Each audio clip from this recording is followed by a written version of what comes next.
Armando's supposed to go to Saguaro. Okay, cool. Oh, yes. Because he played for Argos. That looks Yeah, amazing. yeah. And the Good. Argos Focus on me. coach Focus is on trying to me. get him to come to Saguaro. Saguaro. You're going to be looking at the So camera? tell your son Jason. We're gonna be doing lots putting in a of good stuff. word for him every time. He's, Good yeah. morning, our Facebook friends. Welcome to Chick-fil-A at 89th and Shea in Scottsdale, Arizona. It's about 89 degrees, I think. It's going to be about 105 today. It's beautiful weather. I have in front of me a very esteemed group of people. If you could pan around and just show them who we have here this morning. We have parents of Desert Mountain and Saguaro football teams, as well as their relatives, talking about the game tonight, but also more importantly talking about what's going to go on at halftime with regard to the honoring of veterans. And we have two very distinguished veterans. They'll introduce themselves a little bit later and share a little bit about their stories. But before we go to that, we want to really kind of highlight what's going to happen tonight at 7 p.m. at Desert Mountain High School off of Shea. And Shea, and is it 103? 124 at 7 p.m. Be there or be square. And the reason for that is a great matchup between Desert Mountain High School and Saguaro High School. And we have the booster presidents with us. We have, and we'll go by first names, Sylvia as well as Shelly. Sylvia is the president of the Desert Mountain football team, and also Shelly is president of the Saguaro football team. And we just want to interview you ladies. Tell us about tonight, what's in the lineup. Tell us about what you guys are going to be doing, all the excitement. Well, first of all, Brian, we're very happy that this has been brought together. This is very exciting. Big tonight for this game. Obviously, we're rivals, but not as mothers. But we're excited because tonight we're honoring our vets. It's a very important evening, we feel, to be able to collaborate the two schools and honor our veterans. So today what you'll see at the game is that our veterans, one, they're going to be allowed entry into the game for free. They're going to be escorted down to the field and they're going to be honored. And then Chick-fil-A is going to be feeding them afterwards. So we're very excited about that and thankful for Chick-fil-A for doing that.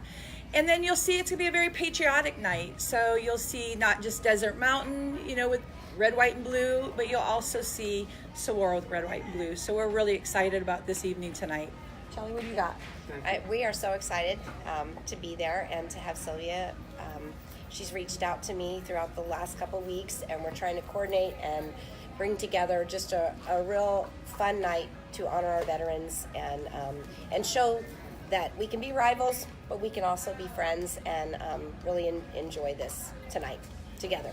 Well, that's really what it's all about, is enjoying it together, not only as rivals, but also as parents. Because as we talked about it, these kids are all doing it because it's fun.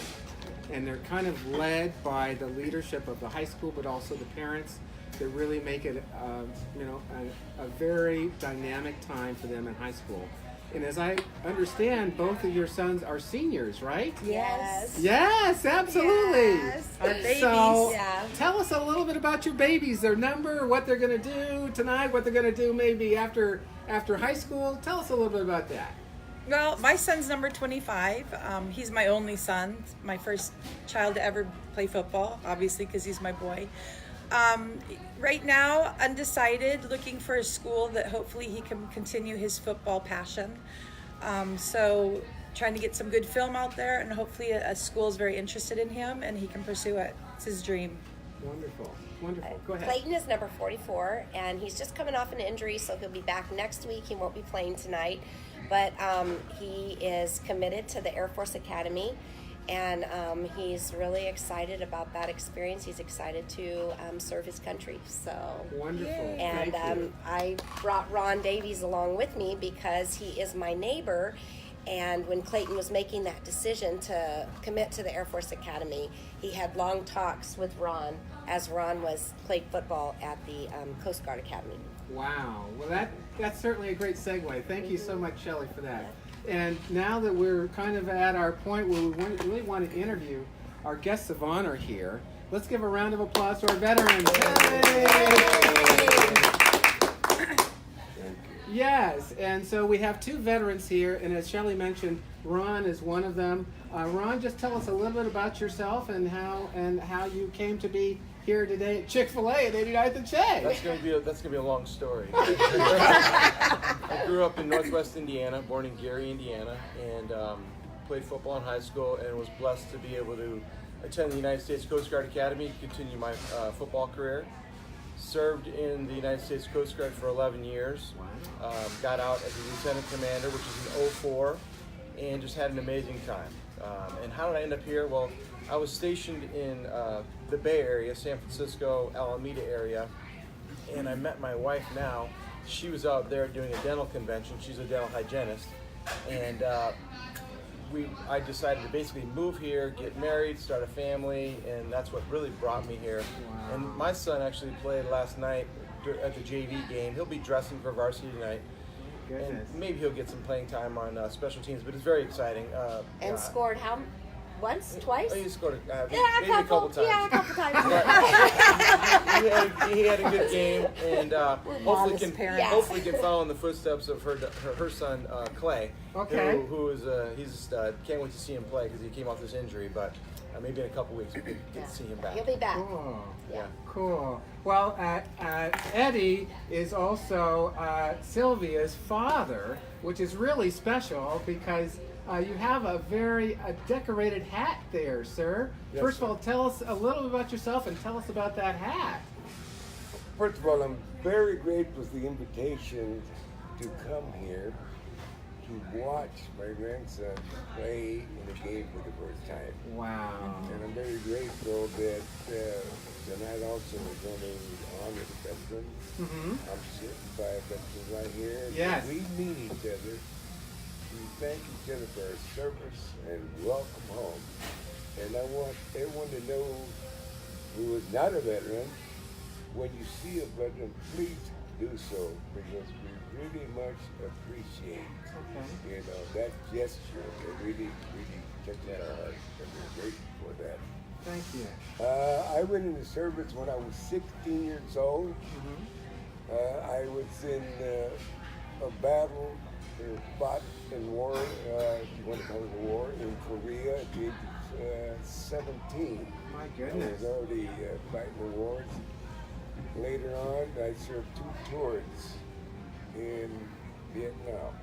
Wow. I did not get wounded, and I've always said I did not get wounded after being in so much warfare. I've always said because of the umbrella of prayer for my mother and my family. Yes. It kept me safe. Yes. But the thing is, in Vietnam, there's 3 types of malaria, and I come back with 2 of them. Oh no. And if you're familiar with the people with malaria, many till today die. And also, and then in my second tour, when I went back to Vietnam, again the umbrella of prayer kept me wounded. Yes. But because of my exposure to Agent Orange, I contracted prostate cancer, which right now supposedly it's in remission. Yay. Bless And, you. and I'm grateful for that. The hat I wear, you would have to be an Army veteran to really understand what it says or how to read it. And I wear it around, most Army veterans will understand. I was in service for over 20 years. I was in combat in Korea and 2 tours in Vietnam. So here you see the rifle with the ring to the star. Without the star, it is your first award to combat infantry badge. Mm-hmm. You see the star is the second award, Wow. combat infantry badge. But there's also one with 3 stars if you was in Second World War, Korea, and Vietnam. My goodness. But to show that you was in combat 3 times, you have right here the service ribbon or campaign ribbon for Vietnam with 3 stars. What that tells you was in 4 combat situations, which My I was. goodness. I'm a master parachutist, and this is a master parachutist. Nice. Okay. Again, the parachute, the reason we started with another reason. I've jumped over airplanes 105 times. Oh my goodness. I like to say, well, I've been up in an airplane 105 times and never landed. Okay. And then this right here, I was in the 7th Infantry Division, which was known as the Bayonet Division. So you see the 7th Division patch, which is right here, that's 7th Infantry Division. Mm-hmm. This signifies that I was a member of the Bayonet Division. What you see here is just a little miniature red feather. I am married to a woman who is part Native American and part Irish. It's very, I'm Mexican American, by the way. I don't think there's any Mexicans. But there's very few Mexicans in Rapid City, South Dakota. They, the Pacific Dakotas, to a veteran who had been in combat and who had been wounded or was served with distinction, will be selected and they awarded what you call the Eagle Red Feather. The Eagle Red Feather was, and it's very unusual for one who is not a Native American to be awarded the Eagle Red Feather. I was awarded the Red Feather by Arvo Looking Horse, who is the keeper of the sacred pipe. Okay. That's quite a distinction. Nice. Okay. The sacred pipe. I was in the 101st Airborne twice in Vietnam. And when he came back in 1970, I believe, I was the last senior non-commissioned officer in that unit. Really? And I thought I was coming back with them, but I had not been in country long enough at that time to come back. Right. So then they sent me to the last combat infantry unit in Vietnam. Wow. And I said, oh my God, they're still trying, because I was getting close to retirement. Yeah. They're still going to get me zapped, you know, part of the last non-commissioned officer in this unit, you know, they sent me to the last combat unit? No.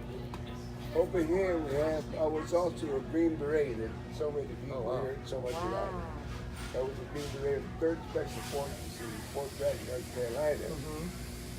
I was in the 3rd Special Forces, but I wanted to go back to Vietnam and get in some action again. But I was E7, and they had too many, you know. There wasn't room enough for another grade, right? So I volunteered to go back, you know. Then he sent me back to 105th Airborne. That's Is where I that got right? my second tour and my last tour. This is a 105th Airborne Recondo patch. Reconnaissance Commando. Reconnaissance Commando, we take 2 weeks of Raider training. Raider training is 6 weeks. Reconnaissance takes 2 weeks to do the same thing they do. Wow. You know, we come off the helicopters up the mountains. That's so cool. Everything that you can think of. That's awesome. Well, now I know where your grandson gets all of that athleticism. That was really. Now I know why Saguaro has to contain number 35. It's in the blood. It's in the blood. Really, I have chills from all of that. a warrior, right? Yeah. In February the 2nd of this year, you know, Senator Thune, if you guys, you know, watch politics, whatever, seen citizens in Washington, and Sylvia, you know, flew down in Arizona. He presented me 10 medals. Oh my goodness. Yeah. Wow. And I was surprised when the Veterans Affairs State of South Dakota, Larry Zimmerman, you know very well, presented me what you call a shadow board. You know? Oh, yeah. Oh, God, it was so beautiful. You got all these medals on it. Yeah. Most of these things I have here, you know. Wow. And even with that shadow board they gave me, I still have to put more minutes on there and all that, you know. I didn't go to the Army, you know, to go there to get wounded or die or anything. But as a veteran, you know, when they presented me on this mountain, they interviewed me a little bit. I, at that time, dedicated the song that was given to me to all the veterans of South Dakota, and especially the families. You know, because of what the families served when the veterans away. Sure. It's terrible. Yes. And then here, when I'm in Arizona, I'm a Democrat, and you've heard several people that was praised and nominated Senator McCain say, I'm a Democrat, I'm a Democrat also.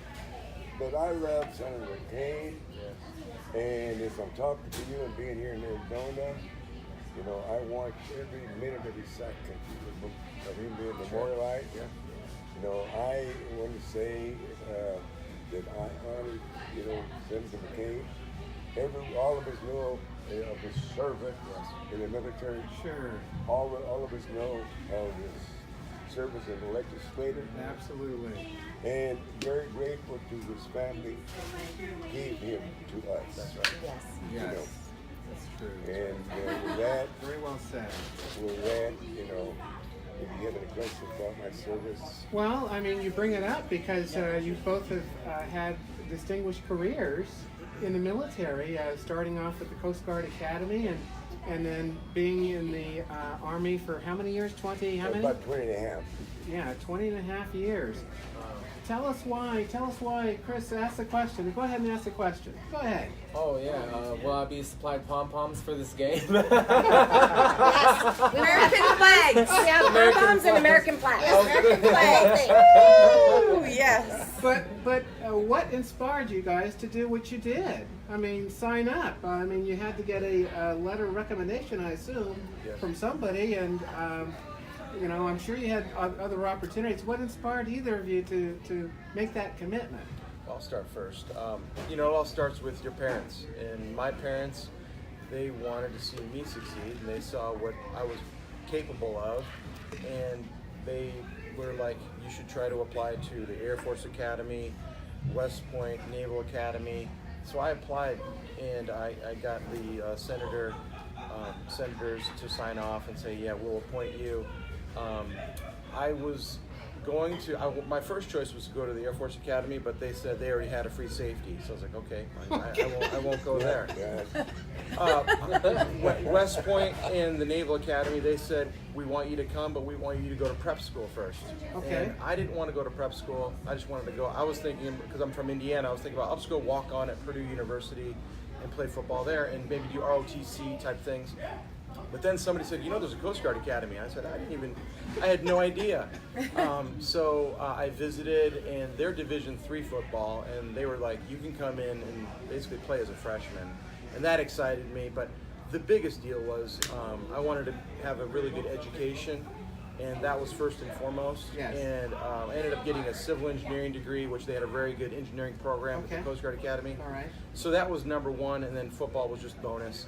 And you know, like I said, it all starts with my parents, because what you learn in the military, leadership, devotion, time management, just taking care of people other than yourself, it goes beyond borders.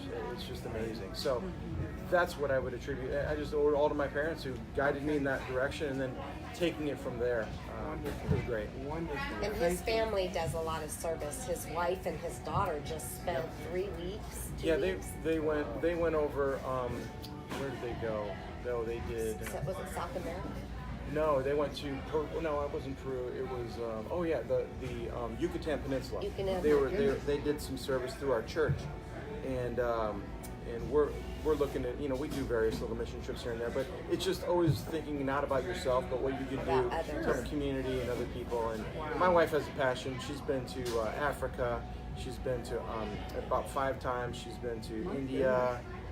She's been to Romania, Guatemala, and now the Yucatan Peninsula. She does a lot of service work, dental hygiene, so it helps people with their hygiene teeth. Yeah, so But they've instilled that in their children. Yeah. His daughter's in 8th grade, and she went. Yes. Yeah, Yes. to help. Isn't that wonderful? That is. That's carrying on the legacy. But I'm gonna turn it over and you tell us, why did you decide boy. to enlist and spend your entire career in the Army? Well, first of all, nobody has asked when I was born. If I remember, I've been told I was born in November 2nd, 1935. Wow. So in a couple of weeks here, I'm going to be 83 years old. Wow. I was born in Hutchinson, Kansas, famous for, I don't know what, the reformatories, state reformatories there. Okay. And I grew up in the barrio. And when you grew up in the barrio back in the 30s, no plumbing, outhouses, Okay. dirt streets, no sidewalks, no gutters, whatever you want to call them. Children in them days, you made your own toys. We learned to make our own Really? toys. You couldn't afford to buy them. And at that time, as I mentioned, being Mexican American, the labor force for Mexican Americans and African Americans was working on the railroad or factories, and that kind of job was mostly hard labor. So looking at that, I didn't want to think of going into that environment. So when I was 16 years old, and my cousin, he was 17 years old, he says, well, we should join the Army and maybe we can make something out of it. So when I'm too young, they wouldn't take me. Okay.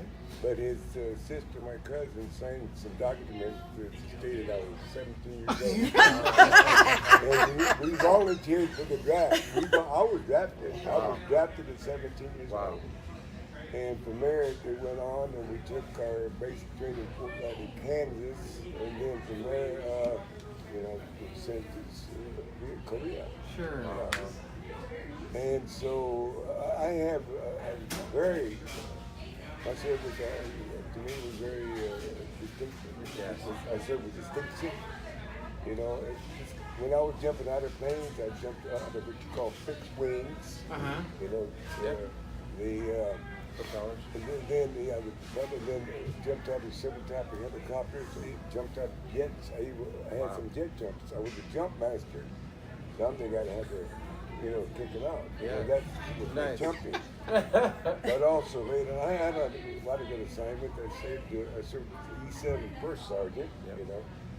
I served as a career counselor, battalion, company, whatever position it was for infantry. Position the infantry unit in Vietnam. I served from squad leader to platoon sergeant to platoon.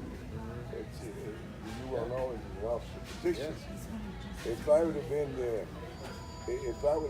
engaged in any major combat while I was a platoon leader, I probably would have got a battlefield commission. That'd be great. That's just the way it happens. So I served all these positions. Also, I served in the 5th Army NCO Academy in Kansas, Fort Riley, Kansas. Again, my position was the senior instructor. And our instruction was to non-commissioned officers going over to Vietnam, 8/7s and above. 7, 8, 9s. I was ranked in the Army. Later on, I was selected to be the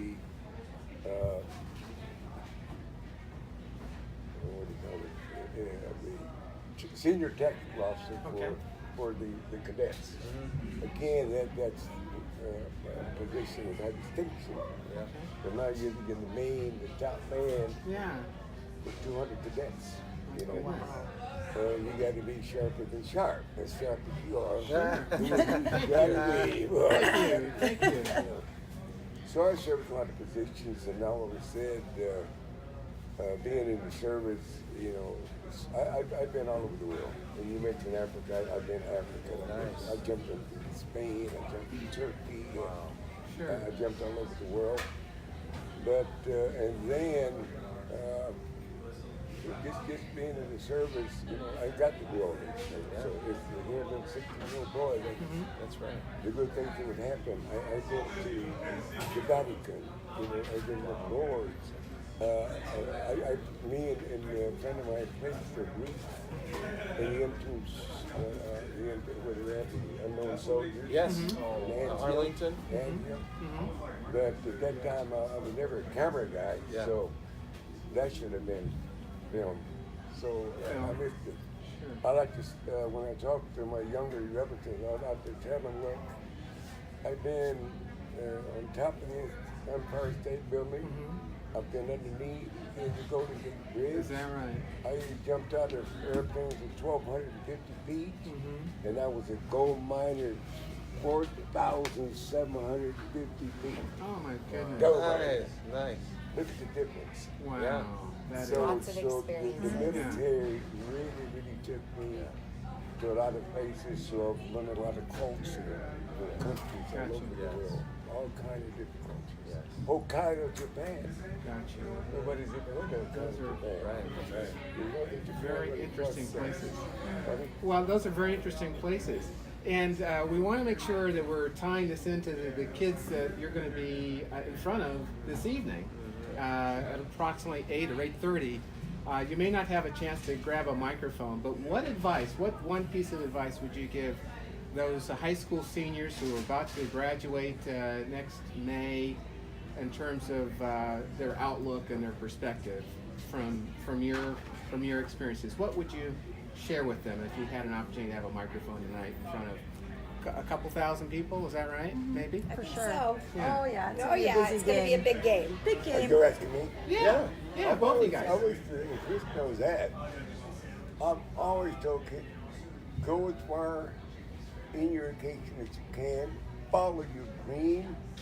You will accomplish. You will accomplish as long as you keep up your education. Okay. Your field is open, for anything that you want to be. I tell Chris, I hope, he doesn't throw a cup of water on me. I'm very proud of my son.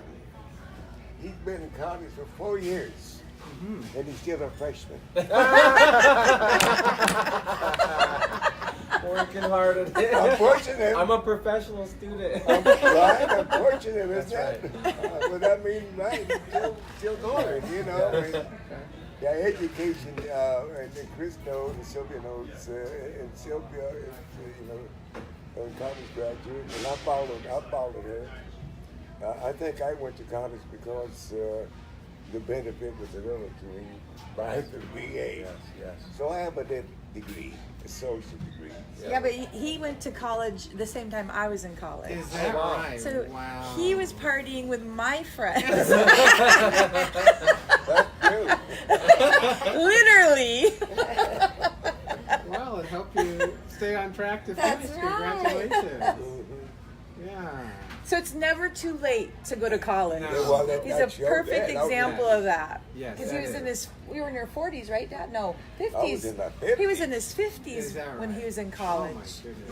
Wow. That's So it's a good accomplishment. example of it's never That's too late another to follow your accomplishment. dreams Yes. and pursue what you want to do. I've always pushed education, You got to do it. You got to go. You can be anything you want to be. Not only all these professors and scientists and everyone that at one time went to the same level that you are. Absolutely. Over the freshmen, over the sophomores, Right. they kept pursuing their goals. And boom, that's where they're at. That's where you can be. Yeah, that's good advice. Yeah. Thank you. Thank you. How about you, Ron? I would echo that same thought. If you can get a higher education, that's just wonderful. Our son, who's 25, Gage, he didn't want to go to college right away. He actually enlisted in the Army. Yes. He's in E5 and got picked up for a psychological warfare program. He's over somewhere in where we can't tell where he is, type deal. But what you can learn from the education or the military, it's amazing. So if you don't go to college, I would say join the forces. Join the armed forces. I think you're going to learn so much about leadership, about what's the right thing to do, and serving your country. So I would echo that same thought. Thank you. Yeah. Thank you. On that line, when you went to since a sergeant, if you had been watching the parts, you know, when it was Memorial Life Center in Kennedy. What I noticed, one of the sons was probably in as far as being in the Navy, but the other son, Army. He was. Sergeant. He was. Three-stripe sergeant. Yeah. He was. Fine. Yeah. You know, but my thoughts were, I was thinking, Exactly. Right. you know, son of a sergeant. Yeah. You know, but here's my thoughts. What a smart thing. He starts off at the bottom. That's right. So he can learn everything that goes down there. Yep. He'll know. He'll be the best doggone officer there is. Yep. He's been there. You know, Eddie, it's And funny he you knows that. say that because I went to an academy. I was trying to steer my son to, why don't you go to an academy?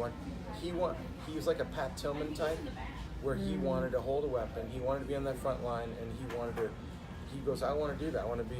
I just want to start from the bottom and work my way up. That's great. But Everyone's different. Tell him who Pat Everyone Tillman has is. a passion. Yeah. Tell him who Pat Tillman is. He wants to say Pat Tillman for our audience. Well, we all know Pat Tillman. Yeah. At ASU, International audience. Yeah. Yeah. You know, could completely, you know, NFL career. He decided, you know what? I want to skip all that, all the glamour, all the football, and I want to go serve my country. That's beyond belief. He was. Yeah. Yeah. It was a great sacrifice. Unselfish. Yes. He Yeah, got killed. unselfish Yep. sacrifice. Yeah. Yeah. Green Beret. I think it was Green Beret. I think so. Well, thank you. We want to have an opportunity to conclude with our presidents of our respective boosters. Is there any advice, if you don't get a chance to have the microphone tonight, that you would wish for your respective teams and for the event tonight at all? Oh, I always wish that everybody leaves that field healthy, Yes. and that they come to play, they have fun, and they leave healthy. Yes. And I mimic that. It's all about being safe in any sport. You never want to see any child injured. So we always pray. We always pray that those kids have a good, safe, you know, environment out there, and they walk away feeling good about their accomplishments. But it's going to be a tough one tonight, Power of right? prayer. Uh-oh. We'll be rivals. We'll be rivals, but in the end, we're mamas. In the end, we're mamas. That's Wait a right. minute. You forgot. You're going to be playing against Sabres. You're going to stink for a million years. Well, we're not going to be extinct tonight.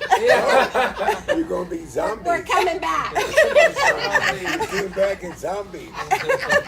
Well, thank you, everyone. Thank you, Sylvia. you. Thank you, Brian, for Sylvia. having us today. Thank you, Oh, Eddie. thank you, Ryan. Brian, Thank you, so Ron. much. Thank you, too, Chris. Ronnie. Thank you. I just All love right. the way you're dressed, Brian. Thank you. We were talking about Yeah.